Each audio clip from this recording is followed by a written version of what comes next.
कुमार जी आपके पास आना चाहता हूं। प्रेम कुमार जी, नरेंद्र मोदी अब चुनावी सभा में जाने लगे हैं, ये दिख रहा है, मतलब चुनाव की तैयारियां करने लगे हैं। क्या बिहार में ये भी सुगबुगाहट है कि पहले चुनाव करवा लेंगे? ऐसी कोई खबर है क्या आपके पास? और अगर पहले चुनाव करवाते हैं बिहार में तो क्या उसके लिए सत्तारूढ़ दल तैयार है? और निशांत कुमार यानी नीतीश कुमार के बेटे का अचानक पदार्पण क्या कहलाता है या क्या कहता है? इससे वहां की बिहार की सियासत में, देश की सियासत में, नीतीश कुमार और उनकी पार्टी की सियासत में क्या कुछ नजर आता है आपको फेरबदल? शुक्रिया राजीव जी। बिहार में पहले चुनाव हो, ये नीतीश कुमार जी की हमेशा से चाहत रही है। ये इंडिया गठबंधन में रह करके भी इस सवाल को उठा रहे थे कि बिहार में पहले चुनाव हो जाए, लेकिन लालू प्रसाद जी नहीं मान रहे थे। जब ये एनडीए में गए तब भी उन्होंने यही बात कही थी कि बिहार में पहले चुनाव करा लिया जाए, लोकसभा के साथ करा लिया जाए, और तब भी उनकी बात बीजेपी ने नहीं मानी थी। लेकिन स्थिति परिस्थिति ऐसी रही कि नीतीश कुमार को मन मारकर रहना पड़ा। अब जो बिहार में समय से पहले चुनाव कराने की बात हो रही है, वो नीतीश कुमार की मर्जी नहीं है, ये बीजेपी की मर्जी है जो उन पर थोपी जाने वाली है।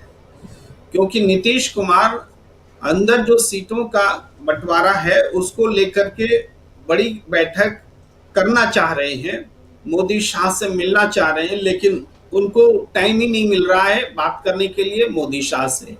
तो उसका कारण यह है कि बीजेपी थोड़ा ज्यादा समय खिसकाना चाहती है और बाद में सीटों का जो तालमेल है, जिसमें नीतीश कुमार को चाहिए कि बराबरी के स्तर पर हम चुनाव लड़े। तो 243 सीट है तो कम से कम 110 सीट, 115 सीट हमें मिले, बाकी जो आप अपना कोटा से अपने लोगों को बांटिए। इस तरह की नीतीश कुमार की तरफ से ऑफर है जिसको बीजेपी मानने को तैयार नहीं है। तो अगर सीटों के मामले में बराबरी नहीं होती है तो कैसे इसको किया जाए? तो समय को टाला जाए, अचानक चुनाव घोषित कर दिया जाए, उन पर अपने सीटों की का प्लान, जो बीजेपी का प्लान है, वो उनको मानने के लिए बाध्य किया जाए, उनके साथ मीटिंग ही नहीं की जाए, आखिरी समय में मीटिंग की जाए। ये सारी चीजें बीजेपी का प्लान है।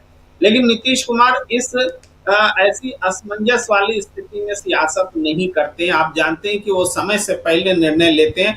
उनको इंडिया गठबंधन का चेहरा नहीं बनाया गया तो वो छोड़कर चले गए। उस तरह से वो उनको क्लैरिटी चाहिए।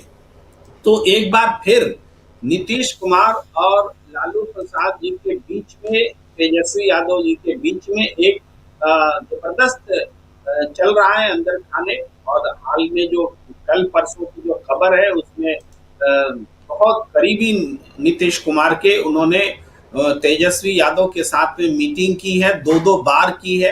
तो करीबी मतलब करीबी अफसर, सरकारी अफसर की बात कर रहा हूं। तो सरकारी अफसर तेजस्वी यादव के साथ में मीटिंग कर रहे हैं जो नीतीश कुमार के करीबी हैं।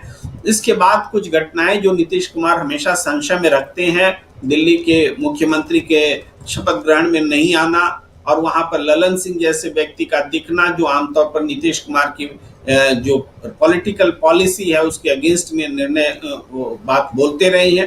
तो नीतीश कुमार ये अब भी ये दिखा रहे हैं कि हम इंडिया गठबंधन में जा सकते हैं और ये फिर से सीरियसली ये बातें शुरू हो गई हैं। तो इसलिए बिहार में चुनाव पहले कराने का फैसला नीतीश कुमार का नहीं, बीजेपी का होगा, ताकि चौंकाया जाए और नीतीश कुमार को वक्त न मिले कि पॉलिटिकली वो संभले। इस कारण से बिहार में पहले चुनाव होने के आसार नजर आ रहे हैं। और उसके हिसाब से आप देखें तो नरेंद्र मोदी का दौरा होना, केंद्रीय मंत्रियों का लगातार जाना, ये सारी चीजें जो होने लगी हैं, तो समझ लीजिए कि चुनाव आ गया है।